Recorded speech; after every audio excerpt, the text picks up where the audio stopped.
Okay, boy. What is chasing after nothing? Chasing after nothing is, I guess, an observation or a dialogue critiquing the way that we live our lives today, the way that, especially as young people, we orchestrate ourselves, and the way that we're, manipulated by the Matrix to distract ourselves and to constantly be trying to find a little dopamine hit, a little bit of pleasure when we absolutely don't need it. And a lot of times, the absolute last thing that we need. Like a cigarette smoker, the last thing they need is to smoke a cigarette. Someone with an eating addiction, the last thing that they need is to eat that McDonald's. For real. And you're literally chasing after nothing. Oh, this one hit of heroin is gonna make me feel so good, and I'm gonna learn this shit. Or this one time I'm gonna smoke this weed. I'm gonna learn the secrets of the universe, man. I'm gonna, be creative. You're just chasing after nothing. You're chasing something where the real way, I think, to achieve what you want to achieve is to look inside yourself and to, through introspection, meditation, all of that stuff that we all know about, and find it in yourself rather than trying to find it in this physical world. That's wild, bro. Let's peel it back a little bit. Maybe I shouldn't be giving out all the secrets, man. With that being said, go listen to it yourself. It means something different for everybody. That's my take on it. And let me know what you think of it. Anyway, go on. But so how have you been? Let's start all the way over. You flipping? You just jump right into things, bro. I'm good, man. Yeah, wild. I've been chasing after nothing. For real. It really is. Actually, the album is a good explanation of how I've been because I made that album at this point in my life because that's literally what I feel like I've been going through, chasing after bullshit that isn't leading me anywhere. Only difference is now I'm aware of it, and I feel like whenever you're young and you're going through high school, you don't even know because everybody's chasing after the girls, the parties, the video games, the alcohol, and that's just what you do. If you're not doing these things, you're not cool, right? Mm-hmm. So then you get out of high school, you start learning, you start doing your own thing, and at least for myself, I start to look at it a little bit and go, try to find the truth a little bit. So that's kind of where I've been at, trying to set my life up so that it's somewhere I actually want to be. I'm not doing dumb shit anymore. I'm still doing some dumb shit, but at least I'm aware of it. When do you think was that moment in your life when the switch flipped and you was like, all right, I need to make some changes here? It's a really good question, man. It's been lots of moments. I think one of the moments was one time I was smoking weed and I had what you could call a panic attack, I guess. But it was basically just like, I just literally thought that I was dying. I thought that I had bronchitis or some shit. I thought I was having a heart attack. And it sounds stupid unless if you've actually gone through something like that. And it's literally as real as it actually is to like really be dying. And I forget if I've told you that story or not before, but I was coming off a night shift. I just worked 12 hours. Wow. It was like 9 in the morning. I was about to go to bed. I rolled a big ass sativa joint and smoked it all. I went and ate some bacon and eggs with my dad. And I feel like the sativa joint with like the fat from the bacon and shit was just like boom, boom, boom, boom. Oh, and I just I just felt like, I don't know if you ever felt this, but I just felt like a pain in the middle of my chest. Yep. And it's not a big deal. Now I know, okay, I smoked a bit of weed. I'm, chill. But like at the time I was also like, okay, I gotta go to bed. So I was just laying in my bed, just like just geeking. geeking. And then I ended up like calling 911. What? Yeah. I guess I didn't tell you about this. Paramedics came. They were basically like, "Nah, you're good. You have your heart rate's a little bit fast, but you're healthy. You're good." And I was like, they said like, "Well, if you're feeling chest pain, maybe you should go to the hospital, see what's up." I go to the hospital. I'm like, "What's the waiting time?" They're like, "Oh, like 5 hours."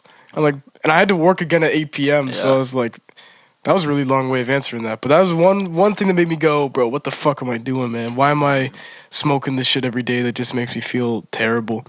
And that was leading up because every time I'd smoke it, I'd just feel like more and more anxious. That was, it is hard to find one specific point though. That's one answer I could give you. And how old were you when that happened? Bro, I was I was 18, bro. That was this year, last year, 2022. That was like, I want to say like January or March. And how's your relationship with weed now? Better. I don't freak out with it anymore. If, my heart goes faster or my breathing's different or my foot feels weird, I just go, I'm high, it happens. Put on some music, chill the fuck out. Still try not to smoke it. I don't think it's good for you. I don't think that weed actually really has the benefits that people say. Like people say, oh, it makes you creative, it heals you, blah blah blah blah blah blah blah blah blah. Like any drug, it can give you an experience. Like doing psychedelics can open you up spiritually. That doesn't mean that doing acid every day is gonna do anything for you. Like it's still bad. Or going out with your buddies and drinking and getting really drunk, that can be a great spiritual experience. Whatever, have a great time, but that doesn't mean you should drink every day. No. So, yeah, I don't think weed's very good. I mean, like, Mark Zuckerberg and Bill Gates weren't smoking weed when they're making their companies, right? No, highly doubt it. And like, yeah, it's just not like if you if you're going to like a lawyer, you're paying him a lot of money to get you out of a situation or something like that. If he pours like a shot, like a glass of brandy for himself, you'd be like, okay, he's kind of high class or he's having a drink, okay. But if he goes and like pulls a joint out and just starts, you'd be kind of like, yo, what the fuck? Like, yeah, you don't lie. You know? It's really interesting that we would accept more of the brandy or just have a little drink as opposed to a smoke. Why do you think that is? I think that's natural. I think that alcohol is way more chill. I mean, like I could have a beer right now. Beer's okay. I could have 2 or 3 shots of vodka, and you wouldn't tell much of a difference. I'd be kind of like, loosened up a bit more, laugh a bit more, whatever. But if I like smoked a joint right now, I'd be like, what? What was your question? Like, you know what I mean? So like, it's Really, it plays on the brain more, the weed. Yeah, and that's not to say that alcohol is good. I mean, it destroys lives and shit like that. But yeah, it's 2 completely different social situations. I mean, I think I'd rather smoke a joint every night than drink a pint every night. Yeah, you don't lie. So they're just 2 completely different things. Don't do either of them, kids. Stay sober. So tell me a bit about the a bit about the album. Track 1, The Machine. Yeah, man. What's the actually I'm on that track. Yeah, I was gonna say, bro, like, yeah, so it's with my homie Chevy, and we'll tell you guys what it's about, I guess. Well, like I don't want to give out too much about this album because I think that people should listen to it for themselves and come to their own conclusions about it. We just want your opinion on it. Yeah, I guess so. This is what I will say. It's a concept album where the first song is deep in the Matrix and the last song is escaping from the Matrix. So take that as you will. That's right. And if you don't know what I mean by that, go educate yourself on what the Matrix is. It's more than just a sci-fi movie. It's a metaphor for something that's very real.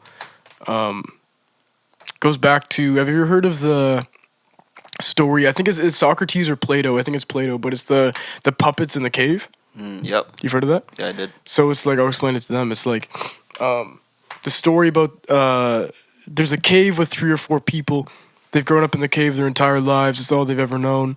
There's a fire in the back of the cave, and there's not a ventriloquist, a hand puppet master guy, and they do puppet shows. Right. So they wake up, they eat, they drink in the cave, they watch the puppet shows, that entertains them, then they go to bed. Now, one of these guys, he noticed that there's a bit of light coming from the back of the cave, so he went down there. He gets out of the cave and he sees the real world for the first time, and he's like, 25 years old, whatever you wish. And he goes, holy shit, we've been inside this cave this whole time. Look at this.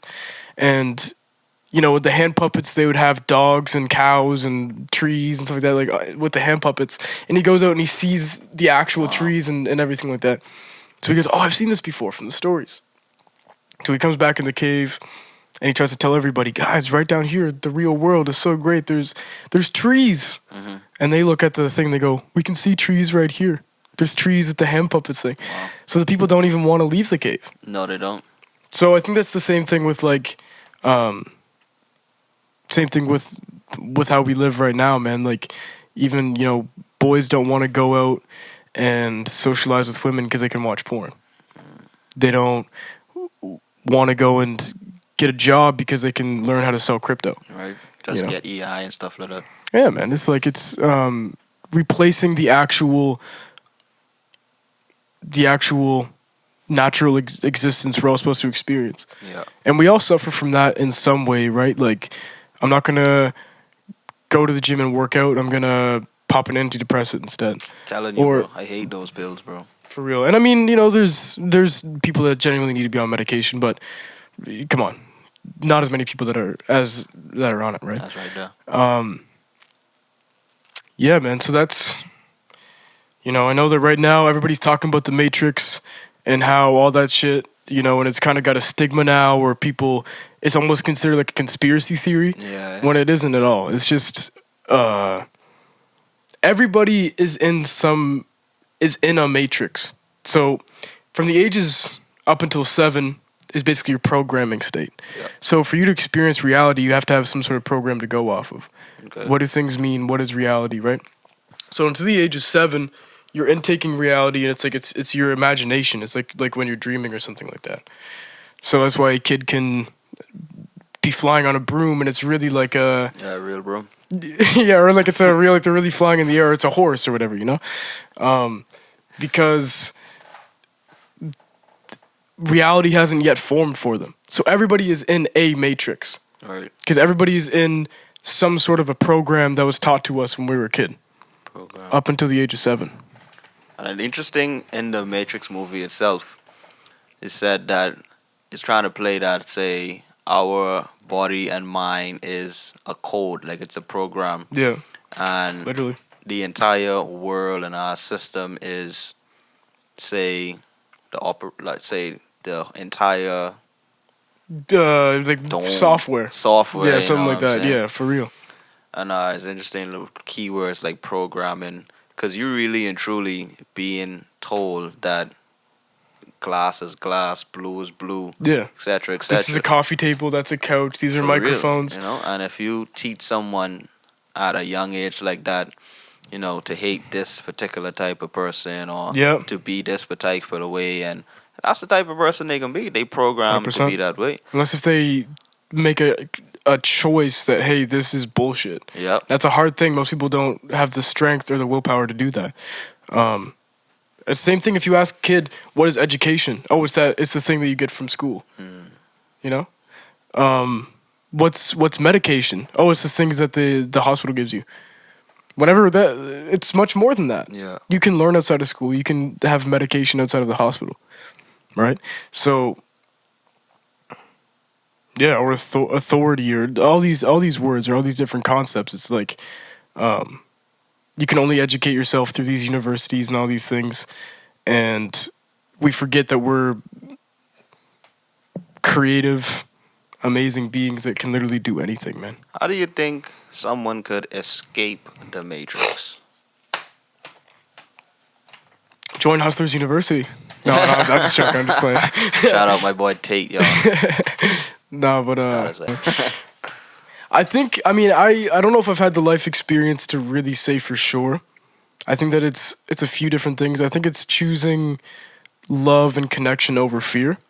So if you watch the movie The Matrix, there is almost no emotion. There's no conflict to solve. It's just he wakes up, he goes to work, everybody looks the same. He comes back home, he goes on his computer. There's no fight, there's no struggle, there's no love. It's just go to work, pay your bills, boom. Right. Right? And then whenever he's in the Matrix, it's not comfortable anymore. They're eating fucking cold porridge every day. But there's actual love. He falls in love. He bangs the short hair chick. Yeah. And it's real. He's in an actual hero's journey of trying to defeat evil. Here's actually, you know, I think I summed it up in my brain. I think it's becoming aware of the spiritual warfare and finding your place in that spiritual warfare. Okay. So before, Neo is just a guy that goes to work, blah, blah, blah, whatever. He's just an animal, basically, Okay. who's trying to take care of his physical necessities to be able to survive on this planet. Whenever Mr. Anderson becomes Neo, he accepts his role as the chosen one to defeat the evil in the world. So when he's in the Matrix, he doesn't know about any of this shit. He doesn't know about the spiritual warfare, what his purpose is, none of that. It's just go to work, pay your bills, make sure that you can eat and drink and have shelter, right? So I think it's tapping into the spiritual realm, discovering your true purpose in the world, and realizing that your purpose is bigger than just to bag groceries or to wash dishes or to push carts or to do whatever, right? Nothing wrong with doing that. People need to do those things, but all in all, you have a bigger role to play in this world than just that. Yep. Those types of things is just like a stepping stone to get Yeah. to that higher level. You got to start somewhere. Listen, everybody's got to do pretty the laundry. People have to do the dishes. That's pretty much how it is. You know, some people in the household maybe do more than others, but but that's not why we were put here, right? Like, God wants us to do all those things, but that's not like he didn't like I'm gonna create him so that he can go and bag groceries and be a good worker. There's literally a spiritual warfare. We're not belong for this earth. We're only here for maximum 110, 20 years. And life goes on after that. And we've forgotten about that. And your soul goes with you. Who knows where you go, but it goes with you somewhere. And your soul has to go on some sort of an adventure on this planet to try to do what it's meant to be. What do you think? You said the soul. What do you think the soul is? You know, I had this thought the other day, and this is going to be dope because I'm going to look super smart because I already thought about this. Good stuff. I think that your spirit, soul and spirit, I think are the same thing, but I think your spirit is the reason why you do something. Your mind is how you figure out what you're going to do, and your body is how you do it. So I think that your spirit is your reason for getting up every day and doing what you're supposed to do. I think that it's the part of you that feels. I think that whenever you think of Christmas when you were 5 or whatever, or your fondest memory or something like that, I think that's your spirit that like it's warm when you think about that. Right.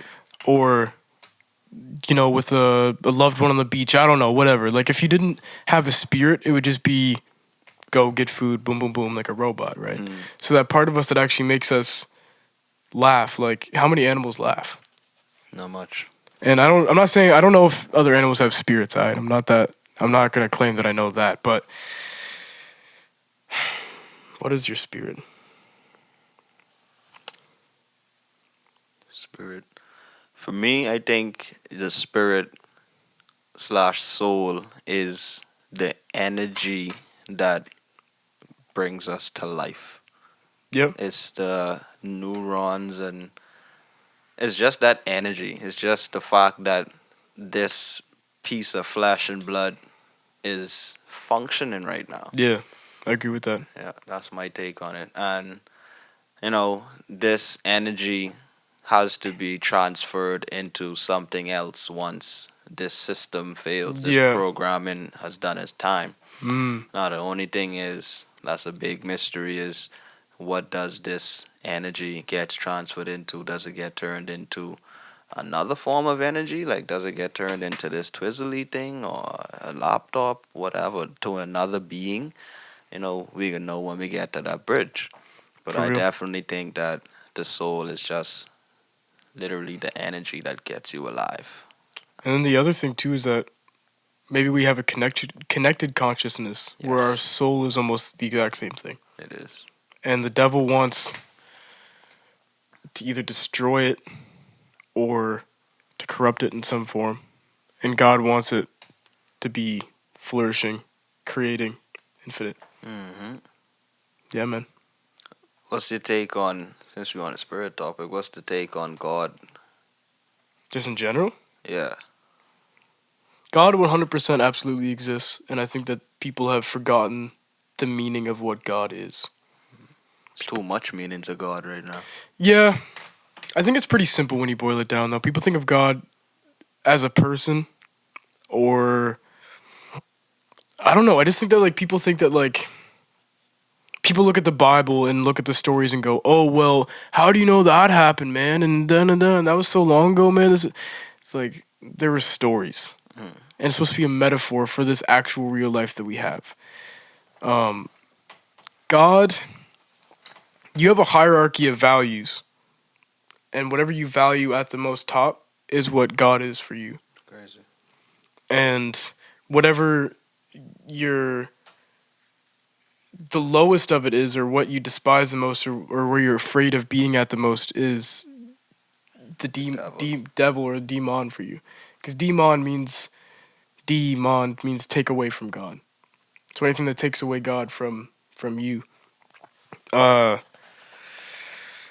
think man. you think God, like, say, if you could,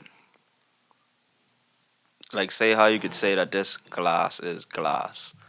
What do you think is God in your perspective? I think that humans are absolutely exceptional, and the fact that we even exist is an anomaly. The fact that we have the ability of imagination, communication, creativity, collaboration is, you can't explain it by anything, almost anything except for God. That's the first thing. I think that we are all collectively God. I think we're all God-like with what we're able to do and our powers. I think that we're more than an animal or a creature. That's the first thing. The second thing is that almost you could go to the rainforest and find some tribe that has never found civilization before. I 100% would put all money on the fact that they praise some sort of a god or a Yeah, spirit. sometime. And every civilization has. Or they've gone down the satanic route of trying to become God, which is still kind of in the same category. Yeah. But societies that believe in God and they use that to try to live life in the best way possible, it's always the best for the society. A society that stops believing in God will become chaos because people don't have anything to live for other than just surviving and For real. making the best of their life on this planet. They don't have any thoughts of what happens afterwards. That wholesomeness that represents God will not be a priority in their life. Yeah, All of the lower energy is gonna be what they want to be like. 100%. They don't care if they're not aware of their energy. They go through life. You know what's interesting? I forget where I heard this. It's somewhere in the Bible where there was some prophet. I think it was the children of Guadalupe or something like that. But basically, they were like supposedly saw Mary or some shit. I probably shouldn't swear about that. But anyway, apparently some shit. I don't know. No, but apparently they saw hell, and what they said, whether you want to believe that or not, I don't care. It's an analogy. They said that whenever they saw hell, they saw people that were in a dire situation without God, and there was no thought of accountability. Of I should have done this differently, what, like asking for forgiveness, taking any accountability, none of that. It was all, oh well, this is bullshit and da da da, and why would that person do that to me and da da da, and why would I be left here and da da da, and just complete, I don't know what the word for that is, but just like excuses. Yeah. And I kind of forgot how we got on this topic, but the question was, so that's what happens when you take God away. Right. People don't have any accountability. They don't ask for forgiveness. There's no humility. It's all ego, I guess victim mentality, Yeah. and trying to put blame on other people. And that mentality itself will land you in what you could call a hell Yeah. That is a mental health for real. or a lower state. Because no matter what, think about it. That literally is hell. Imagine if you woke up one day, you didn't take a shower, you didn't make your bed, you didn't eat right, you got McDonald's, you didn't do the dishes, and you just go, oh well, you're just going through your whole life like, oh, why would that person say that to me and blah blah blah, and I feel bad because I'm depressed and da da da, and instead of just going, why the fuck didn't I make my bed? Why didn't I take a shower? Why didn't I do this stuff? And that's low energy. Low energy. I have an interesting perspective. So we both agree that between the ages of 0 and 7 is a child's programming and whatever you teach it, it reigns true to them. Yep. So let's say, for example, you take a kid and you teach them that the devil and low energy is positiveness, and that's what you should do, and flip it. And then they grow up thinking that doing bad things is good. It's like, hey, it's cool to steal and all that type of stuff. The kid thinks he's doing a good thing. How do you think that could change the perspective of God for them? Like, do you understand what I'm trying to go with? 100%. I 100% think that that's happening on a large mass scale right now. True. Especially, I think, families with a large amount of money, because I think that I'm not saying that every family with money are bad people or anything like that, but it's the whole idea of seek comfort, seek self gain, don't take accountability for what you do.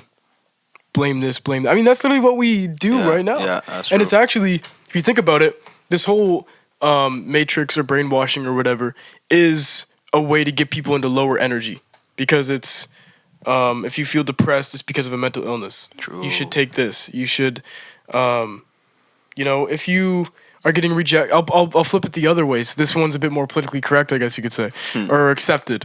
If you're getting rejected by girls, it's not because you're a fat loser who isn't doing anything with their lives. No, it's the girl's fault. Yeah. And whatever, or if flip it the other way, it's toxic masculinity, or it's whatever, right? So it's we're teaching a whole world not to take accountability for themselves, not to ask for forgiveness, not to be thankful. There's another one, be grateful. Yeah, for sure. None of that. It's just complain, negativity, blame other people, complain about things, That's really what we're doing right now. All you're doing, bro. And I think that it's probably more the rich people doing that too. Anyway, we could move on to another subject though. Yeah. What's it been like in the music scene on PEI and starting out for you? Starting out or right now? Starting out. It's a good question. I assume it was. I mean, I haven't came up in any other scene, but I assume that it was much better than, probably a more positive experience than a bigger city, because since there's not many people around here, if people actually hear, oh, there's another musician doing rap, blah blah blah, they actually think that's cool, and they'll actually somewhat encourage that. Where if you're in Toronto and you want to be a rapper, it's like, good fucking luck. Like, join the club, man. All in all, it's been pretty good. What was one of your most memorable moments being an entertainer here on PEI? I'm still thinking about the first question. I still want to answer that. I thought you was I just no. I want to think of a good way to answer that. It's very clicky. That's one thing I'll say, and that has good and bad effects to it. I think PEI, one of the biggest problems is that it's very clicky, not just in music but in general, because it's a small place. You might relate growing up on like a smaller island too. Definitely. Like you have, I'm not going to name any names, but you got like this one group doing shows here, this one group doing shows here. You have the country and folk people, you have the metal people, you have the rap people. There's like 2 or 3 groups of the rap people. You got the techno DJs, and nobody wants to come together and do shit, man. Yeah, they think it's just one lane. They here doing techno. Yeah, bro. Just leave it at techno. Like when Rick Rubin did "Walk This Way," Aerosmith For with real. Run DMC. Now, whenever he made that song, it was like, man's definitely a genius, but that was just putting two and two together, right? So I think that, like, personally, I'm the kind of creator that I'll go in the studio with anybody. I'm not gonna ask if somebody says, "Hey, I like your stuff. I make music. I live 4 blocks away from you." Yeah. I'm not gonna be like, "Oh, well, this is how much I charge." Like, no, let me see what's up to you, for man. real. You might end up being my best friend. Like, imagine like even you and me, it's just like, hey, blah blah, whatever. We both make music, right? Yeah. Most people don't have. I don't know if it's the guts or the sense or the humility to be able to do that without going, well, what do I get out of it, right? Or I'm better than that person. Or if I work with this person and put them on something, then they're going to do something and I'm not going to. So that's one thing about PEI that is frustrating. But at the same time, there's also positive sides to it too, because whenever you do get a clique of people and you get group and there's chemistry and you work together, people are grateful because they go, oh, well, I've been looking all over and I can't find anybody. Now, like, look at this. So it's like it creates a bond, right? Yeah. Where even like if we were in Toronto, I feel like it's more of a zoo. Where PEI, it's more of like it's relaxed. This is what's going on. We have time to think and make steps. True. Yeah. You go out to Toronto or Halifax, and it's just like boom, boom, boom, boom, new song, new people, new shows, right? Constant grind. And then your next question was my most positive moments. It's got to be the first show that we did. Yeah. Even though the sound wasn't great and there was a million problems, but the fact that we did it. I mean, I remember I had the biggest smile on my face. I remember that old boy was concerned for me because he looked over at me and I was looking like this and my eyes were so big and he's like, bro, Carrie's having a heart attack or some shit. And I'm like, no, man, that's how excited I was because I was like, the idea of doing a show was just crazy to me. For real, like. And the fact that we actually had like 100 people show up. Bro, it was a bunch of people. It was bumping, man. And yeah, that was one of the best experiences I've had. The Guild show was really great. Yeah, I'd probably have to say that one. Yeah. That's awesome. For real, man. I a little stooped. I don't know. I think we can end it there, man. That was a great talk, man, for real. Thank you so much for having me on, man. Appreciate you. Go cop Chasing After Nothing, and I'm gonna show off this merch right now. Yeah, let's do it. Trying to find my place. So what's on the back of the shirt? Chasing After Nothing. It says KM, Chasing After Nothing, Chasing After Nothing. That's the album cover. Show them the sleeve. Can, baby. Chasing After Nothing. Or Canada. What does the bird cage represent? Represents pretty much everything I've been talking about, man. The bird leaving the cage, you know? Not escaping, but opening your mind past this physical reality in order to join the spiritual reality that exists and to find your place in it and your purpose. And what's going on in your chest there? It's a QR code, man. If you want to pull up to my address and scan this shirt, just wake me up out of bed if it's, past whatever. Yeah, I got to see the QR code. No, but for real, though, go check out Chasing After Nothing. Appreciate y'all. Have a good one. Peace. It's been a real one.